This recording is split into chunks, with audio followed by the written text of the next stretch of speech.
주기도, 가장 위험한 기도라고 하는 제목으로 하나님의 말씀 나누도록 하겠습니다. 여러분, 우리 그리스도인이라면 기도하는 것이 익숙해 있기는 하지만, 그러나 잘 생각해 보면 사실 기도라고 하는 것은 굉장히 위험한 그런 행동입니다. 왜냐하면 어떤 사람만이 기도할 수 있겠습니까? 눈에 보이는 것이 전부 다가 아니라 눈에 보이지 않는 세계와 차원이 있고, 그리고 그것이 훨씬 더 중요하고 결정적이다라고 하는 것을 믿는 사람들만 기도할 수 있습니다. 그래서 내가 살아가는 이 세계와 또 다른 세계가 있다라고 하는 것을 믿는 사람들, 그런 의미에서 위험하죠. 기도한다라고 하는 것은. 더불어서 우리가 하나님의 개입을 요청하는 이것도 우리들에게 상당히 좀 위험할 수 있는 소지가 많습니다. 우리는 기도하면 하나님께서 그렇게 응답해 주시리라고 생각하지만, 그러나 하나님은 우리 뜻대로 조정할 수 있는 분이 아니시지요. 때로는 하나님께서 오히려 우리의 뜻과 반대로 응답하시는 경우들도 많습니다. 그래서 하나님의 개입을 요청해서 하나님 이 문제에서 하나님 개입하시고 간섭해 주십시오라고 하는 그 기도는 우리 뜻대로 잘 풀려지지 않을 가능성도 꽤 많기 때문에, 그런 면에서도 이 기도한다라고 하는 것은 상당히 좀 위험합니다. 차라리 나 혼자 풀어가는 게 낫지, 하나님 개입해 주십시오 이렇게 얘기하는 순간 우리 뜻대로 풀려지지 않을 가능성이 훨씬 더 높아진다는 겁니다. 그래서 기도한다는 것은 좀 위험한 그런 행동입니다. 뿐만 아니라 우리들 자신이 변할 가능성도 있기 때문에 이 기도가 굉장히 위험합니다. 여러분, 기도하면서 어떤 상황이 바뀌고 문제가 해결되는 것도 있지만, 기도의 가장 큰 신비는 기도하면서 우리들 자신이 변화되는 겁니다.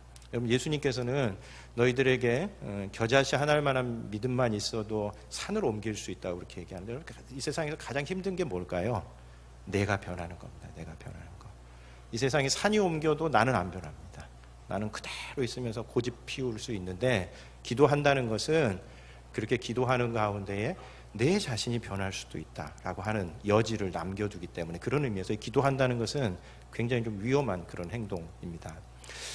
제 그 선배 가운데에 어떤 그 여성분이 이제 결혼을 위한 기도를 시작하면 굉장히 인상적이었던 분이 한 분이 있습니다. 자기가 이제 결혼을 위해서 기도해야 되겠다, 배우자를 위해서 기도해야 되겠다라고 생각을 하면서 몇 가지 기도 제목들을 적었습니다. 우리 보통 생각하는 그런 기도 제목입니다. 우리 배우자들 생각할 때에 어떤 거 하지요?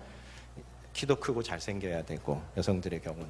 그 다음에 좋은 직장에 다녀야 되고, 그 다음에 좋은 믿음 좋은 가정에서 자라서 심지어는 신앙마저도 다 좋은 그런 배우자를 놓고 기도하는 가운데에, 하여튼 한 20개, 30개 되는 기도 제목들을 이렇게 쭉 놓고 기도하는 가운데에, 이 선배가 기도하면서 자기 자신을 돌아보게 된 겁니다.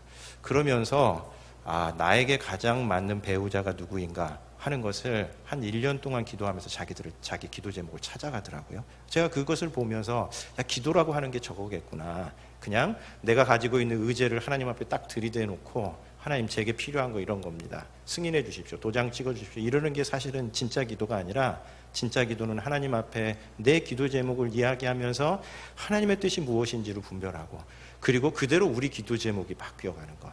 그래서 사실 가장 큰 기도의 신비는 우리가 기도한 대로 이루어지는 그것보다는 오히려 기도하는 과정을 통해서 우리들 자신이 하나님의 뜻에 더 부합하는 사람으로, 하나님의 뜻에 합당한 사람으로 더 바뀌어가는 것, 그게 진짜 기도의 능력이겠구나, 그런 생각을 했던 적이 있습니다. 여러분, 그런 점에서 기도라고 하는 것은 굉장히 위험한 물질입니다. 우라늄 같은 경우 한번 생각해 보면 알 수 있죠. 이거 자칫 잘못하면 그냥 온 세계를 한꺼번에 날릴 수 있는 그런 엄청난 에너지가 그 가운데 있습니다. 그러나 이것을 아주 잘 사용하면 이롭게 사용할 수 있는 것과 마찬가지로 기도도 그렇다는 겁니다. 그래서 우리가 기도를 바르게 하나님 앞에 드리는 것이 중요한데, 그러지 못하면 오히려 기도라고 하는 것이 우리를 더 큰 위험 가운데 빠뜨릴 수 있기 때문에, 그런 점에서 예수님께서 가르쳐 주신 이 기도가 어떻게 우리가 기도해야 되고 어떻게 살아가야 할 것인가 하는 것에 대해서 아주 좋은 지침을 주시는 그런 말씀입니다. 우리가 잘 아는 것처럼 오늘 본문은 주기도 혹은 주기도문이라고 하는 별명이 붙어 있고, 이런 별명이 붙은 것은 이 기도가 주님께서 직접 가르쳐 주신 기도이기 때문에 그렇습니다. 그런데 이 예수님께서 주기도를 가르쳐 주시게 된 동기가 무엇인가 하는 데 대해서 누가복음 11장 1절에서는 이렇게 설명을 하고 있습니다. 여러분, 예수님께서 주기도를 한 번만 가르쳐 주시지는 않았겠죠. 중요한 것들은 반복하는 것과 마찬가지로 예수님께서 제자들에게 가르쳐 주셨던 이 기도도 여러 번 반복하셨는데, 주님께서 특별히 이 주기도를 가르쳐 주시게 됐었던 한 가지 계기가 있었습니다. 누가복음 11장 1절에 보면 예수께서 한 곳에서 기도하시고 마치심에 제자 중 하나가 여짜오되 주여 요한이 자기 제자들에게 기도를 가르친 것과 같이 우리에게도 가르쳐 주옵소서라고 그렇게 한 제자가 요청을 합니다. 그러니까 예수님께서 다른 곳에서 기도하는 그 모습을 보고 제자 가운데 한 명이 와서 세례 요한도 심례 요한도 기도를 가르쳐 주던데 우리에게도 기도를 좀 가르쳐 주십시오. 이렇게 요청을 하고, 그리고 누가복음 11장 2절부터 이 마태복음보다는 조금 짧은 형태이기는 하지만 주님께서 주 기도를 가르쳐 주시는 것으로 그렇게 되어 있습니다. 여기에는 예수님 당시에 한 가지 배경이, 시대적인 배경이 뒤에 있습니다. 예수님 당시에 훌륭한 랍비들은 자신들의 가르침을 요약하는 기도문을 제자들에게 가르쳐 주었습니다.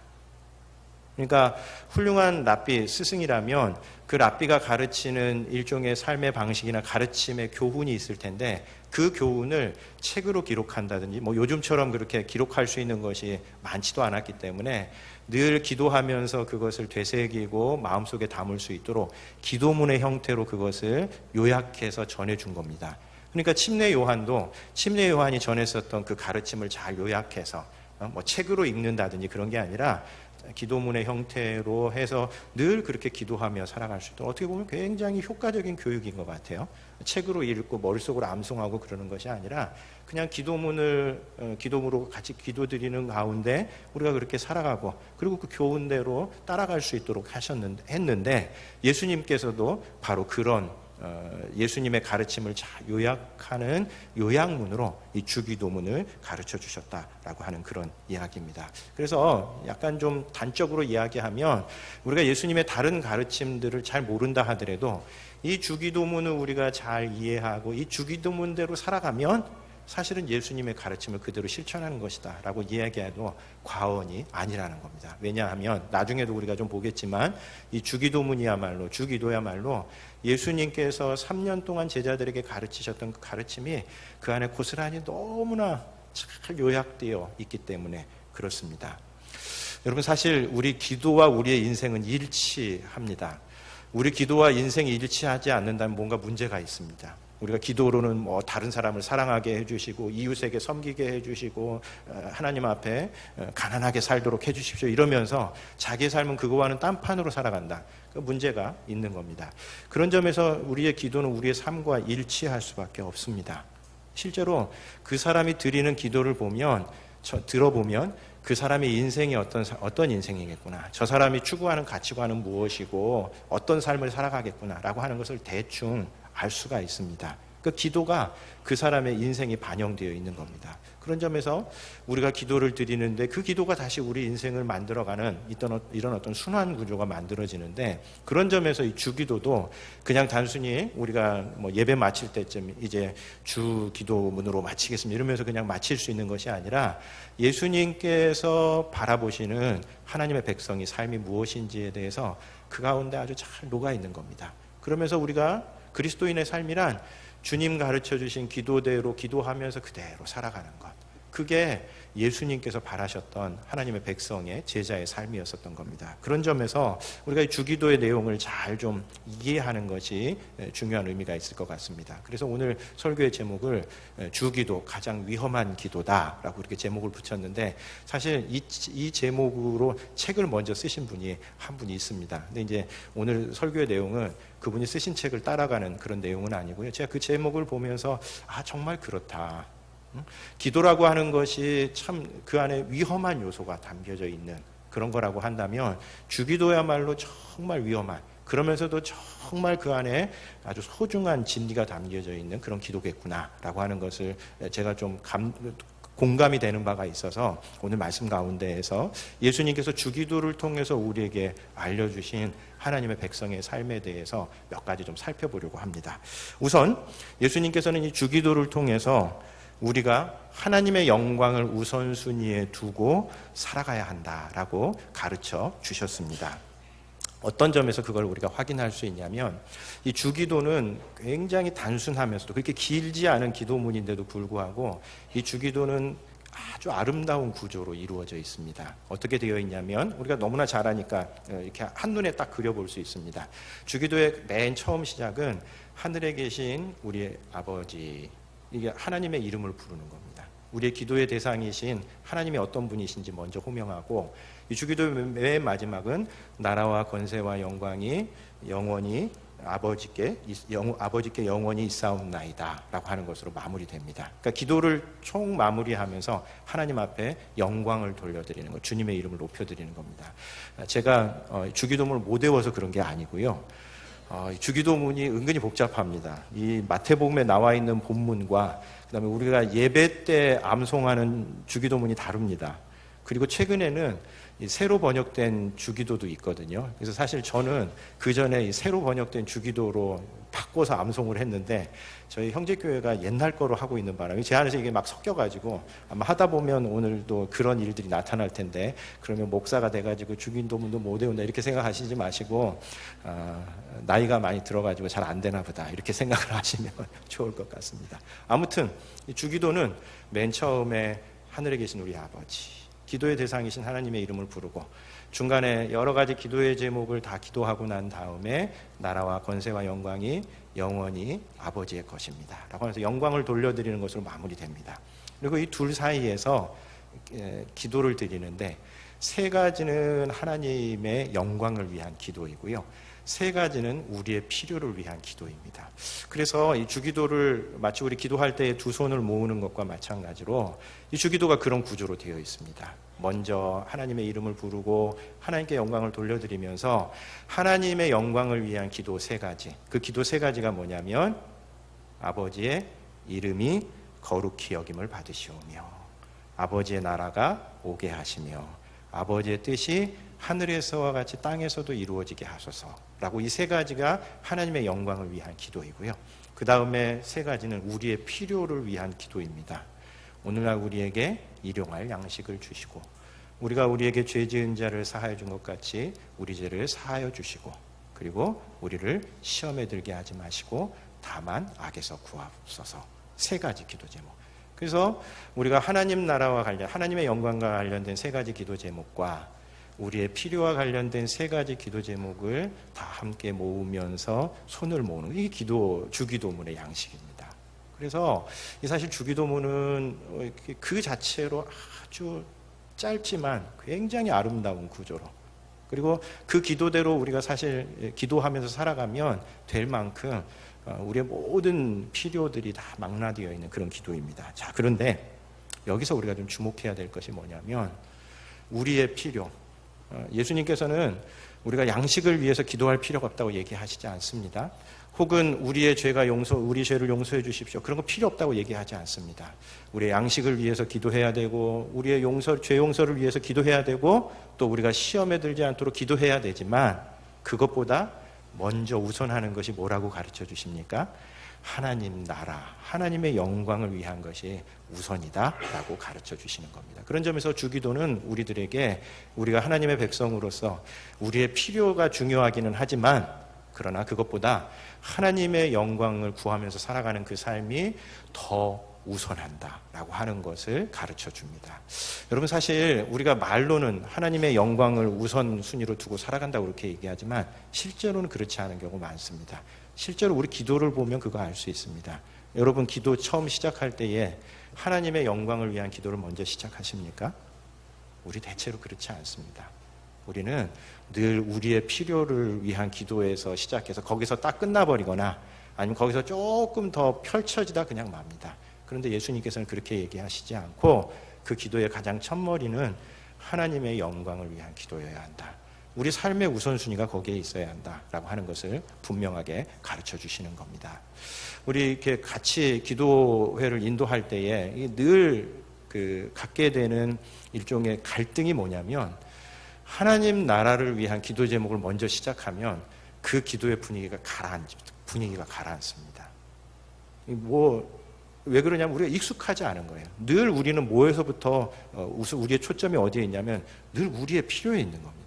내게 상처를 준 사람, 혹은 내가 가지고 있는 그 문제에 대해서 기도하고 난 다음에라야 이제 조금 여유가 생기면 그 다음에 하나님 나라에 대해서 관심을 갖고 교회를 위해서 기도하고, 그 다음에 한국을 위해서 기도하고, 선교사들을 위해서 기도하는데, 여러분 그렇지 않다는 겁니다. 그런 점에서 우리 이 현대인들이 갖고 있는 모든 문제는 내 필요가 우선이다, 다 나아가 내가 중심이다 라고 하는 이런 방식과 다른 방식으로 살아야 한다라고 하는 것을 우리에게 이야기해 줍니다. 그래서 흔히 이제 우리 그리스도인들의 우선순위를 조이, J-O-Y 그렇게 설명을 하죠. Jesus first. 예수님이 가장 첫 번째 우선순위고, 그 다음에 others, 다른 사람이 second, 두 번째 우선순위고, 그 다음에 세 번째 you, 당신, 나의 문제가 last다. 이게 우리 삶의 우선순위가 돼야 되는데, 이게 현대인들은 계속해서 자기에게만 관심을 두도록 만듭니다. 그래서 모든 것들이 다 나와 연결돼야 된다고 그렇게 생각합니다. 나와 관심이 없으면, 나의 이해관계와 상관이 없으면 아예 관심도 두지 않습니다. 그런데 예수님께서는 주기도를 통해서 그렇지 않아야 된다고, 하나님 나라의 영광이 더 우선적이어야 한다라고 그렇게 말씀하고 계십니다. 여러분, 그런 점에서 우리 세상 사람들이 뭐라고 얘기하든 네가 제일 중요해, 다 너의 문제야, 이렇게 얘기하는 방식에서 우리가 벗어나서 하나님의 영광의 우선순위를 두고 살아가겠다라고 다짐하시는 우리 교우님들 되시기를 바랍니다. 두 번째, 이 주의 기도는 우리가 너무 많은 것을 쌓아두지 않고 하루하루 만족하며 살아가겠다라고 하는 하나님 앞에서의 약속입니다. 우리 하나님에 관한, 하나님의 영광에 관한 세 가지 기도 제목을 다 드리고 난 다음에 이제 우리의 필요에 관한 기도 제목이 시작되는데, 그 첫 번째 기도가 무엇이죠? 오늘 우리에게 일용할 양식을 주시고. 그러니까 우리의 어떤 먹을거리, 우리의 의식주 문제를 놓고 기도해야 된다라고 하는 겁니다. 그런데 여기서 예수님께서는 너 평생 먹을 것을 위해서 기도해라, 그렇게 가르쳐 주시지 않았습니다. 어떤 양식이요?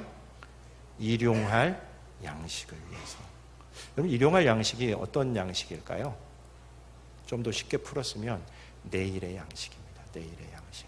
그러니까 하나님, 제게 은혜를 엄청나게 베푸셔서 일생 동안 필요한 것 다 주십시오.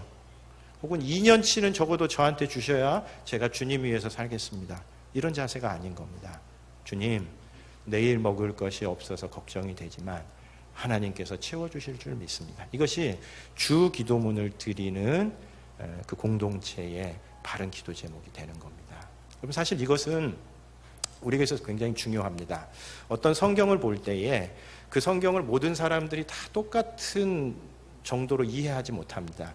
해석의 눈이 굉장히 중요합니다. 그러니까 그 본문을 가장 정확하게 읽을 수 있는 해석의 눈을 가진 사람들이 있습니다. 여러분, 이 주기도문은 어떤 사람이 가장 예수님의 의도를 가장 정확하게 읽으면서 기도할 수 있냐면, 내일의 양식이 없어서 주님 일용할 양식을 주십시오, 그렇게 기도하는 사람이 예수님의 이 기도를 가장 공감하며 드릴 수 있는 해석의 눈을 가진 사람들입니다. 여러분, 그런 거는 우리 성경에 굉장히 많습니다. 우리 예수님께서 무엇을 먹을까, 무엇을 입을까 염려하지 말라, 그렇게 얘기하신 적이 있습니다. 이건 왜 그렇죠?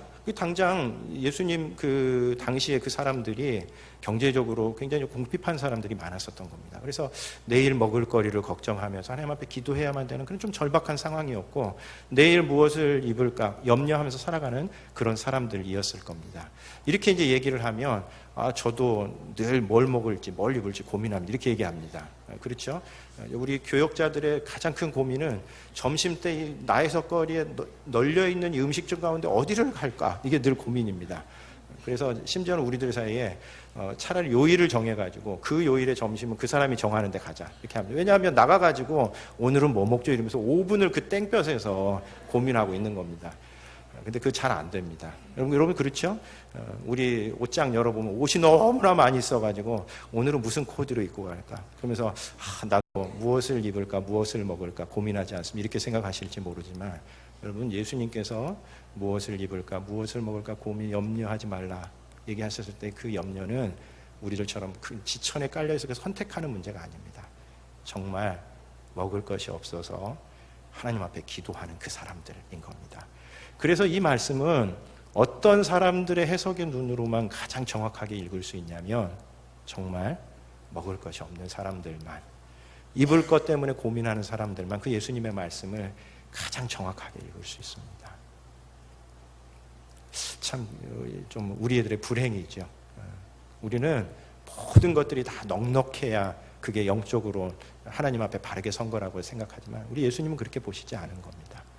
그저 하루치에 일용할 양식을 놓고서도 그것 때문에 하나님께서 주신다면 감사할 줄 아는 것, 그런 삶이 하나님의 백성의 삶이다라고 하는 겁니다. 여러분, 그런 점에서 세상이 우리에게 뭐라고 얘기하든 은퇴하고 난 다음에 20억은 있어야 된다고 얘기하더라도 여러분, 그런 거에 아랑곳하시지 않으시기를 바랍니다. 전에도 한번 제가 말씀드린 것 같은데 제가 평생을 숨만 쉬면서 모아도 저는 20억 평생 모으지 못하더라고요. 그러면 우리의 노후는 전부 다 불행한 것이냐? 여러분, 그렇지 않습니다. 우리의 행복은 절대 우리의 물질에 달려져 있지 않습니다. 오히려 하루하루의 양식을 놓고 하나님 앞에 기도하는 가운데에 우리가 더 하나님 앞에 영적으로 풍성한 삶을 살아갈 수 있다라고 하는 그런 이야기입니다. 빌립보서 4장 18절 말씀에 보면 사도 바울이 자신의 물질과 관련해서 자족하는 삶에 대해서 이렇게 얘기합니다. 나는 비천에 처할 줄도 알고 풍부에 처할 줄도 알아. 모든 일 곧 배부름과 배고픔과 풍부와 궁핍에도 처할 줄 아는 일체의 비결을 배웠노라. 사도 바울은 하나님께서 넉넉하게 주실 때는 넉넉하게 맞추어서 살아가고 또 부족하게 주실 때는 거기 부족한 대로 맞춰서 살아가는 자족의 원리를 배웠다라고 하는 겁니다. 이게 자본주의 시대를 살아가는 우리 그리스도인들에게 정말 필요한 삶의 원리입니다. 자본주의 사회는 더 많은 것을 가지라고 이야기하지만 하나님께서는 그렇게 바라보시지 않습니다. 하루하루 우리에게 먹을 것이 있고 입을 것이 있다면 하나님, 오늘도 제게 일용할 양식 주셔서 참 고맙습니다. 그렇게 하면서 살아가는 것이 하나님의 백성의 삶이다라고 가르쳐 주시는 겁니다. 여러분, 그런 점에서 너무 많이 싸우려고 너무 애쓰시지 마시고 하나님 앞에 하루하루 감사하시며 살아가시는 여러분 되시기를 바랍니다. 세 번째로, 주기도는 우리가 먼저 다른 사람을 용서하겠다라고 하는 결단을 우리에게 요구합니다. 우리의 필요를 위한 첫 번째 기도는 우리의 양식을 위한 기도였습니다. 두 번째 기도는 우리의 용서를 위한 기도입니다. 그래서 12절에 우리가 우리에게 죄 지은 자를 사하여 준 것 같이 우리 죄를 사하여 주시옵고 그렇게 되어 있습니다. 주님, 우리 살아가면서 어떤 때는 의식적으로, 어떤 때는 무의식적으로 우리가 죄를 범할 수밖에 없습니다. 주님, 그거 용서해 주십시오 하는 기도, 이것이 두 번째 기도입니다. 그런데 이 기도에는 한 가지 단서가 붙어 있습니다. 어떤 단서가 붙어 있죠? 우리가 우리에게 죄 지은 자를 사하여 준 것 같이. 이 단서가 우리를 어렵게 만듭니다. 그냥 하나님 앞에 나아가서 오늘 이런 죄 잘못했고 이런 죄 지었으니 주님 용서해 주십시오, 그런 삶의 방식이 아니라 주님, 제가 아무개 형제 아무개 자매를 용서했으니 주님 이제 저의 허물과 죄를 용서해 주십시오.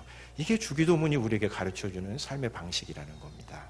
어떤 사람들은 이 기도를 좀 오해해서 우리가 누군가를 용서해야 그걸 조건으로 삼아서 하나님께서 용서해 주신다, 그렇게 이해하는 사람들도 간혹가다 있습니다. 그러나 그것은 하나님께서 우리에게 요구하시는 삶의 방식이 아닙니다. 오히려 더 적합한 것은 어떤 거냐면 우리가 하나님 앞에 큰 죄를 용서받았기 때문에 우리 형제 자매들을 보면서 작은 것들에 대해 그들을 용서하며 살아가는 것. 왜냐하면 우리가 훨씬 큰 죄를 용서받았기 때문에. 그것을 아주 잘 보여주는 것이 마태복음 18장 21절, 22절 말씀입니다. 여기 보면 예수님께서 그 전에 용서에 관한 이야기를 합니다. 그랬더니 베드로가 이제 앞에 딱 나서서, 늘 베드로의 행동 방식이죠. 제자들이 차마 묻지 못하는 것, 자기가 손을 딱 들고 질문이 있습니다. 이러면서 하는 건데, 이 질문도 바로 그 부분입니다. 그때에 베드로가 나와 이르되 주여, 형제가 내게 죄를 범하면 몇 번이나 용서하여 주리이까? 7번까지 하오리이까? 예수께서 이르시되 내게 이르노니 7번뿐 아니라 7번을 70번까지라도 할지니라 하는 말씀이 나옵니다. 예수님께서 용서에 관한 이야기를 하니까, 형제를 용서해 줘야 된다 이야기를 하니까 베드로가 주님, 한 7번 정도 하면 되나요? 그렇게 물었고, 그것에 대해서 주님께서 뭐라고 얘기하십니까? 7번을 70번까지라도. 그러니까 이제 할 수 있는 만큼 다 용서해 줘야 한다라고 하는 그런 이야기입니다. 그러면서 예수님께서 한 가지 비유를 드시는데 그게 뭐냐면 자비롭지 용서하지 않는 동관의 비유입니다. 우리 아마 성경에서 들은 그 이야기일 텐데 어떤 동관 하나가 관리 하나가 하급 관리죠. 하급 관리 하나가 부자에게 엄청난 빚을 졌습니다. 1만 달란트. 이 1만 달란트는 평생 일해서도 월급쟁이는 평생 일해서도 갚을 수 없는 한 국가 예산 정도 되는 빚입니다. 근데 이게 도저히 갚을 수 없으니까 뭐 괴롭힌다고 그래서 그게 뭐 해결될 문제도 아니고 그래서 이 왕이 이 동관의 빚을 탕감해 줍니다. 해방이 됐죠. 근데 이 동관 하나가 자기한테 100데나리온의 빚을 진 사람이 있었던 겁니다. 이 100데나리온은 월급쟁이들의 3개월 정도의 봉급입니다. 우리식으로 따지면 한 돈 1,000만 원 정도 된다고. 미안합니다. 혹시 그 밑에 받으시는 분 혹은 더 많이 받으시는 분들에게는 실례일 수 있는데 그냥 계산이 그렇다는 겁니다. 한 3개월 정도 봉급을 빚진 사람이 있었는데 그거 안 갚는다고 이 사람을 멱살을 잡고 막 괴롭히는 겁니다. 그걸 탕감해 준 왕이 봤습니다. 기분이 어땠겠습니까? 아니 자기가 1만 달란트나 되는 엄청난 돈을 갚아주었는데 겨우 100데나리온 그거 안 갚는 사람 때문에 저렇게 무자비할 수 있는가 이러면서 아주 호되게 꾸짖는 장면이 나옵니다. 그럼 이게 무슨 비유겠습니까? 하나님과 우리 사이의 비유인 겁니다. 하나님께서 우리의 1만 달란트나 되는 죄를 용서해 주셨습니다. 죽을 수밖에 없는 우리들인데 그거 다 용서해 주셨습니다. 그런데 형제 자매가 우리에게 짓는 100데나리온을 보면서 용서하지 못한다면 하나님의 백성으로 합당하지 않다는 겁니다. 그래서 예수님께서는 우리가 하나님 앞에 하나님께 죄 용서를 받기 위해서 기도해야 되지만 그것보다 먼저 앞서서 더 적극적으로 형제를 용서하는 삶을 살아야 한다라고 하는 것을 우리들에게 가르쳐 주는 겁니다. 그럼 참 용서가 참 쉽지 않죠. 용서가 참 쉽지 않습니다. 그래서 기도의 가장 큰 변화는 우리들 자신이 변하는 겁니다. 제가 생각할 때 기도의 가장 큰 능력은 절대 용서하지 못했었던 사람을 용서하게 되는 것 같습니다. 참 용서가 쉽지 않습니다. 저도 늘 용서 얘기할 때마다 마음속에서 걸리는 사람들 몇 명이 좀 있습니다. 용서는 쉽지 않으나 그럼에도 불구하고 우리가 먼저 그 사람들을 적극적으로 용서하는 그 삶, 그것이 하나님의 백성에게 합당한 삶이다라고 말씀해 주시는 겁니다. 특별히 용서는 우리가 용서를 이야기할 때마다 빠지지 않고 기억해야 될 것은 용서는 그 사람을 위한 것이 아니라 나를 위한 것이다 라고 하는 것을 기억할 필요가 있을 것 같습니다. 우리는 흔히 누군가를 용서한다고 얘기할 때에 네가 나한테 잘못했지만 내가 그 용서해 준다 이렇게 생각하면 그 사람에게 좋을 거라고 생각하지만 여러분 사실 용서는 나 자신을 위한 겁니다. 여러분 상대방은 내가 그거 용서 못하고 있는지 모르는 경우가 더 많습니다. 나 혼자 그냥 고민을 안고 저놈을 어떻게 해야 돼? 아니 저게 나한테 그렇게 할 수가 있어 이러면서 고개를 끙끙 앓으면서 밤잠 못 자고 자는데 정작 그 사람은 아무것도 몰라요. 그래서 룰루랄라 거리면서 다니는 겁니다. 누가 손해겠습니까? 용서하지 못하는 내가 손해인 겁니다. 그래서 용서는 그 사람을 위해서 하는 것이 아니라 나를 위해서 하는 겁니다. 여러분이 우리가 마음속에 분노가 가득할 때에 인간의 몸에서 굉장히 독소가 뿜어져 나온다고 그럽니다. 여러분 그렇죠? 뭔가에 굉장히 분노할 때에 막 흥분하고 그다음에 그 흥분 상태가 오래 가면 몸의 균형을 잃어버립니다. 그리고 그 독소를 가져다가 작은 쥐나 이런 거에다가 집어넣으면 이 마비가 일어나거나 죽을 수도 있다고 그럽니다. 그러니까 일평생 우리가 마음속에 분노를 안고 살아가면 그게 우리의 몸도 망가뜨리고 마음도 망가뜨리게 되는 겁니다. 그런 점에서 하나님 앞에 우리에게 잘못한 형제가 있을 때, 자매가 있을 때에 먼저 용서하는 삶을 살아야 한다. 하나님 그렇게 살아가기로 다짐하겠습니다. 하나님께서 제게 정말 큰 용서를 베풀어 주셨는데 제게 작은 것 그거 가지고 제가 너무 얽매이지 않겠습니다 라고 약속하는 그런 삶입니다. 여러분 하나님 앞에 용서를 구하기 전에 형제 자매들을 용서하실 줄 아는 우리 형제교회 교우님들 되시기를 바랍니다. 그리고 네 번째로 어떤 시련과 어려움에도 굴하지 않고 이겨내겠다라고 하는 다짐입니다. 우리의 필요를 위한 기도의 맨 마지막 기도입니다. 13절 말씀 우리 한번 같이 읽어보도록 하겠습니다. 13절 같이 읽습니다. 우리를 시험에 들게 하지 마시옵고 다만 악에서 구하시옵소서. 나라와 권세와 영광이 아버지께 영원히 있사옵나이다. 이게 이제 마지막 기도입니다. 하나님, 우리를 시험에 들게 하지 마시고 다만 악에서 구해 주십시오 하는 그런 기도입니다.